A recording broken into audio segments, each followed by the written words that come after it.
President Obama, as we know, and the administration has been pursuing a really, really important deal with Iran. I've been covering it. I've been writing about it.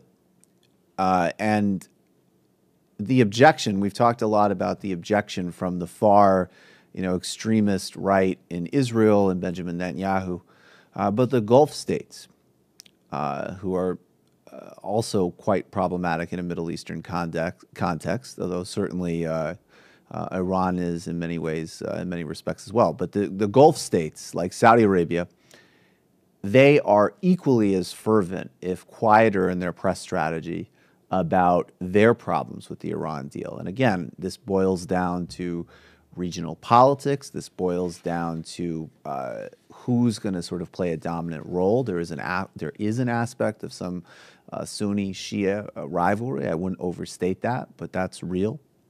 And Saudi Arabia has become much more aggressive. I mean, right now there is a humanitarian crisis in Yemen as a result of Saudi strikes on Houthi rebels there. There's a lot of civilian casualties. The United States has backed it. The Gulf states are getting bribed, essentially, with a massive new arms package that the administration has agreed to. Really, in some respects, as bribes for not interfering with this bill. And there's two pieces of news and two things that I've noticed that come up in the last couple of days with specific regards to Saudi Arabia that are really problematic. And one report, and I want to say this is a report that I would not rely on exclusively at all. It's based on one source. The Saudis have denied it, although the Saudis have not categorically denied it. So there was a report that came out a couple days ago that basically the Saudis are shopping for a nuke.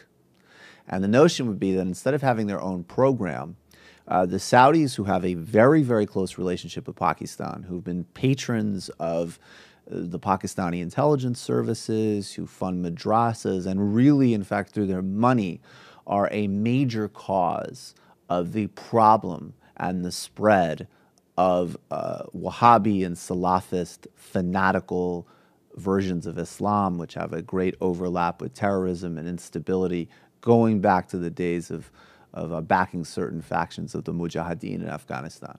And the notion is that the Saudis will just buy nukes from Pakistan. They could be loaded up and delivered to Pakistan. Now, the delivered to Saudi Arabia. Now, the Pakistanis have denied this categorically, and their defense official was on CNN on Tuesday, and he called it media speculation, and that they're trying to get these nukes from Pakistan. And he said, I don't understand what the story is. This has been a story that's been around the news for the past 18 years, and it will continue for the next 15 years. And there is some truth that this sort of notion, because of the closeness between Saudi and Pakistan, has been around for a long time. But look, this same Saudi defense official went on to say, we have been consulted. He's talking about the Iran negotiations. He said, we have been consulted throughout the negotiations, and we will continue to be consulted in the following weeks. But he also said, look, this is not something that I can comment on, nor would I comment on, with regard to the idea that they would want nukes to counterbalance Iran. So he's denying the Pakistan story, but also saying, look, the broader question about whether we're going to possibly get a nuke, I'm not going to comment on. And then he added, but the Kingdom of Saudi Arabia will take whatever measures are necessary in order to protect its security. There are two things over which we will not negotiate, our faith and our security. This is on Wolf Blitzer's program on Tuesday. Now, again, important reminder, the agreement with Iran does not agree to, this isn't like the India agreement of several years ago where there was a tacit agreement that, look, we're going to take you and not sanction you anymore, and we're going to have a nuclear energy agreement and accept that you have a weapons program. India and Pakistan have weapons. They have nukes. Iran does not have a nuke, and there's not even any clear definitive evidence that they want a nuclear weapon at all. They may, there's ambiguity. But they don't have a nuke, and this agreement is the only actual agreement on the table that slows and puts into place transparency and accountability. So the argument that this agreement allows Iran to get a nuke is ludicrous, and anybody who tells you that is being dishonest. So the Saudis are saying in response to this agreement that they might basically drive a Middle Eastern arms race. I mean, what could be more irresponsible? What could be more destabilizing to the Middle East? And this comes at the same time.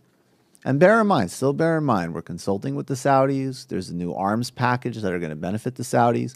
The Saudis are still not being held accountable on funding extremist madrasas. The Saudis are still not being accountable on funding groups like al-Nusra, which seems pretty clear that they funded in Syria.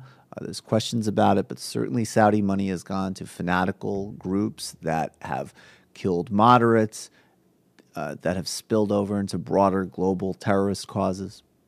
None of that's on the table. Republicans have taken this opportunity, according to a report by Li Fang in The Intercept, to rip into President Obama for being mean to Saudi Arabia and hurting their free-frees. In a speech on Monday, Governor Chris Christie, who I'm sure would love to hang out in some Saudi penthouses and royal palaces, and I'm sure would love some Emiratis to pay for some football tickets. Just my editorializing. I have no idea, just the speculation. In a speech on Monday, Governor Chris Christie ripped President Obama for alienating Persian Gulf regimes, including Saudi Arabia. Quote, just last week, we saw the embarrassment of almost all Gulf states, including the Saudi king, pulling out of President Obama's summit at Camp David. Our allies want policies, not photo ops, and we're not listening to them. We are listening to them. We're listening to all of their concerns, and they're getting more arms. And this agreement does not give Iran a nuke. It's the best global framework we have for not having a nuke for Iran. And now, we're not just doing, I wish Benjamin Netanyahu was my president. What do we want? What do you want, the king, the Saudi king, to be your king now? There's more. Former Governor Mike Huckabee from Arkansas admonished the Obama administration for negotiating with Iran. Quote, now the Israelis are in a great alliance with the Saudis, the Jordanians, and the Egyptians than they are with the United States, because these countries at least have the good sense to know that you don't trust the Iranians. Yeah, they all don't trust none of them trust each other because there's regional rivalries. So that this regional garbage and all of these problematic policies that all of these countries pursue should stop us from pursuing a smart strategic agreement that would improve global security. And now President Obama is to be attacked because he's offended a few Gulf despots who we already looked the other way on numerous things, from human rights to terrorism funding, on because of our dysfunctional oil dependency. This is the new Republican answer. And then you got Ron Johnson saying he trusts the Ayatollah maybe more than President Obama. So I don't know what comes next. But it's delusional. And the premise that all of these guys have, that this agreement solidifies Iran as a holder of nuclear weapons, is a lie. Iran does not have a nuclear weapon. It is not clear that it has a nuclear weapons program. As a signatory to NPT, it is legally within its right to pursue nuclear energy. Does Iran engage in proxy wars? Does Iran engage in human rights abuses? Does Iran pose certain threats to Israel and Saudi Arabia that those countries have legitimate strategic and security concerns around? Absolutely. But there's no evidence that Iran wants this nuke. And this deal is the best thing that's on the table to not only control proliferation, but actually influence things like human rights if you have any interest in them.